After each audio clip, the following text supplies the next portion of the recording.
ప్రపంచమంతా సేంద్రియ వ్యవసాయం వైపు వెళ్తా ఉంది. గడిచిన 50 సంవత్సరాలుగా రసాయనాలు వినియోగించి జనం లక్షలాది మంది, కోట్లాది మంది క్యాన్సర్ బారిన పడిపోయారు.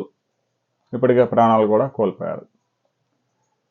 1960, 1970 సమయంలో భారతదేశంలో అమెరికా నుంచి గోధుమలు వస్తే తప్ప పొయ్యిలో పిల్లులు వేసే పరిస్థితి ఉండేది కాదు.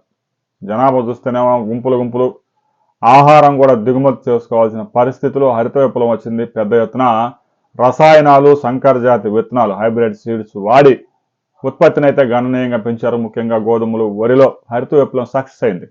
పప్పుధాన్యాల్లో నేటికి దిగుమతి చేసుకోవాల్సిందే. అయితే ఇటీవల కాలంలో క్యాన్సర్ కేసులు విపరీతంగా పెరిగిపోతా ఉన్నాయి. ప్రజల రక్త నమూనాల్లో కూడా కెమికల్స్, పొలాల కొట్టే మందుల అవశేషాలు గుర్తించుతున్నారు. దీంతో ఇక సేంద్రియ వ్యవసాయం పెద్ద ఎత్తున చేయాల్సిన అవసరం వచ్చేసింది. భారతదేశంలో సిక్కిం రాష్ట్రం మొత్తం సేంద్రియ వ్యవసాయమే చేస్తూ ఉంది. అయితే సిక్కిం మొత్తం సేంద్రియ వ్యవసాయం చేసింది కదా అని చెప్పేసి ఆంధ్రప్రదేశ్, తెలంగాణ, కర్ణాటక, మహారాష్ట్ర, తమిళనాడు ఈ రాష్ట్రాలు పూర్తిగా సేంద్రియ వ్యవసాయం చేయడం సాధ్యం కాదు.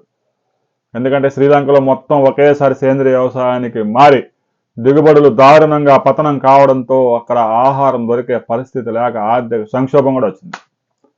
అందువల్ల ఈ సేంద్రియ వ్యవసాయం అనేది నిదానంగా 1 by 1 స్టెప్ బై స్టెప్ పెంచుకుంటూ పోవాలి. కానీ ఒకేసారి అందరూ సేంద్రియ వ్యవసాయానికి మళ్ళడం చాలా ప్రమాదకరం అని చెప్పేసి సైంటిస్టులు కూడా హెచ్చరిస్తున్నారు. ప్రస్తుతానికి రసాయనాలు వాడి వరిలో ఎకరానికి 40 బస్తాలు యావరేజ్ని పండిస్తున్నారు. అదే వెంటనే సేంద్రియంలోకి మారిపోతే అది 18 బస్తాలకు దిగుబడి పడిపోయింది. 142 కోట్ల జనాభాకి ఆహార ధాన్యాలు దిగుమతి చేసుకోవడం సాధ్యం కాదు. ఏదో పప్పు దినుసులు, వంట నూనెలు అంటే దిగుమతి చేసుకుంటున్నాం. రాబోయే రోజుల్లో బియ్యం, గోధుమలు కూడా దిగుమతి అంటే సాధ్యం కాదు. కాబట్టి రసాయనాల వినియోగాన్ని క్రమంగా తగ్గించుకుంటూ సేంద్రియ వ్యవసాయంలోకి మళ్ళడంతో పాటు దిగుబడులు పెంచుకోవాల్సిన ఆవశ్యకత ఉంది. సేంద్రియ వ్యవసాయం లాభమా నష్టమా అనేది మీరు కనుక ఇప్పటికే సేంద్రియ వ్యవసాయం చేసి ఉంటే, దాని అనుభవాలు కనుక మీకు ఉంటే కామెంట్ చేయండి. వీడియో నచ్చితే లైక్ చేయండి, షేర్ చేయండి, సబ్స్క్రైబ్ చేసుకోండి.